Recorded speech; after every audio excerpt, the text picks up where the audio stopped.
Alright, Bitcoin has broken over a crucial level, so let's do some quick technical analysis and let's see if we're headed into a recession. At the time of recording, GME or GameStop is down about 60%, and a lot of people are losing a whole bunch of money here.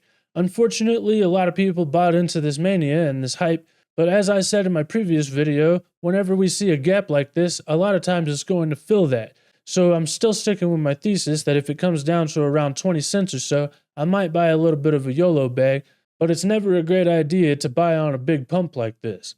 This is a big ol' oof for a whole bunch of people, but anyway, let's move on.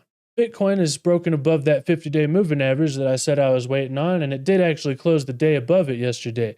But today looks like it's coming back down to retest the 50-day moving average, and as long as it doesn't close the day below it, I think we're still looking good for an imminent breakout of this bull flag formation, and that price target of $100,000 is probably going to be coming into play. We did finally get that initial jobless claims coming in, and it was higher than expected, like I thought it might be, and that indicates that we are starting to see a lot of people losing their jobs. This, combined with the CPI coming in lower than expected, means that we might be actually headed into a recession, as the economy is starting to slow down and companies don't need as many employees to handle less and less business, obviously. A lot of people have been waiting for the Fed to lower these interest rates, and they think that that's whenever we're actually going to start exploding to the upside.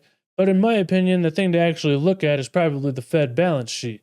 As you can see indicated by this blue line, whenever the Fed actually does lower interest rates, this usually means that a recession is coming up pretty quickly, which is indicated by these gray bars.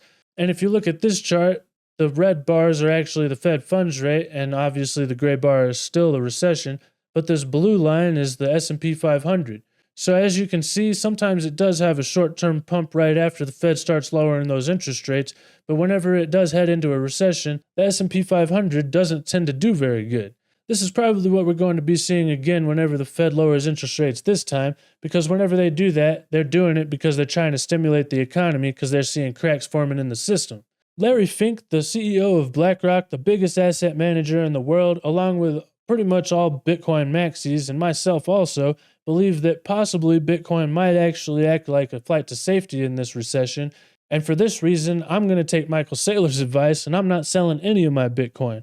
I am actually, though, going to try to take some profits on my altcoins, and I'm going to try to stack up some cash and maybe some gold so that I can try to buy back into the market whenever the recession is starting to hit its peak. Whenever the recession does hit, I expect housing prices to also fall off a cliff, and hopefully this is going to represent one great opportunity, and maybe possibly one of the last great opportunities in our lifetimes, to actually get a house before the Fed completely devalues the dollar and asset prices just go skyrocketing through the roof.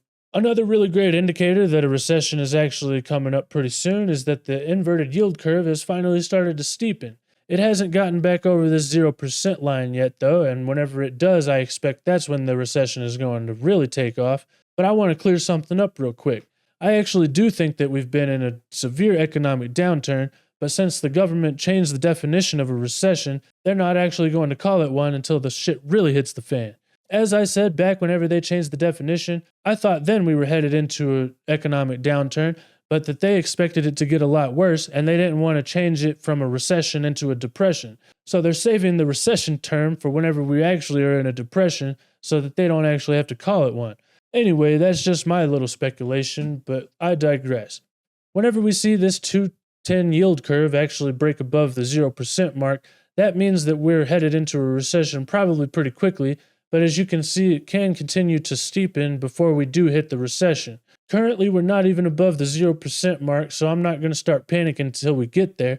But with us steepening like this, and with it being so inverted for so long, this could mean that we do have a severe recession coming up, and it's definitely something that you don't want to be caught in. Here we have the Confidence Board leading economic index versus the GDP, and as you can see, whenever this blue line usually breaks down below the 0% mark, the GDP also heads into the negative territory, and that's whenever we start to see these gray bars forming, indicating that we are in a recession. Usually they don't actually call the recession until it's pretty much over, though, and while we could be in one right now, it looks like we've been significantly below this 0% line for quite some time whenever it comes to the CBLEI, or the LEI index. Whatever. Anyway, I think that one reason why we're not seeing the GDP actually be in the negative territory is because Biden is still trying to buy a bunch of votes, and they're going to try to push the economy up as much as they can, bringing in those GDP numbers positively so that people don't vote against the economic downturn. This is why I think this line has been below the 0% line for quite some time, but we still haven't seen the GDP heading down. And as this note says, the US economy is likely to recess in the next 2 to 3 quarters when the year-over-year rate of LEI falls below zero. Right now it is at about negative 5.45%, but as you can see looking at this historical data, it can definitely come a lot lower, and that's what I expect to happen probably after the election actually comes to fruition. Another really great economic indicator that we could be headed into a recession, and one that is actually probably a lot more important and maybe even leading, is that the unemployment rate is actually starting to turn back to the upside as well. As you can see, this does usually happen right before we go into a recession, and with it starting to curve back to the upside for the first time since 2020, it looks like we might be headed into a recession sooner than a lot of people are expecting. But like I said, I'm not going to start panicking about this until I start to see these other indicators showing that we might be headed into a recession as well. In the meantime, I do expect them to continue trying to push up the economy until the election happens, but whenever things are going crazy and everything is at all-time highs, people are going to be saying that things are going to continue going higher and this time is different and all of those crazy things. But I'm going to try to keep it 100% honest with you guys so that you don't get caught in the froth of the market.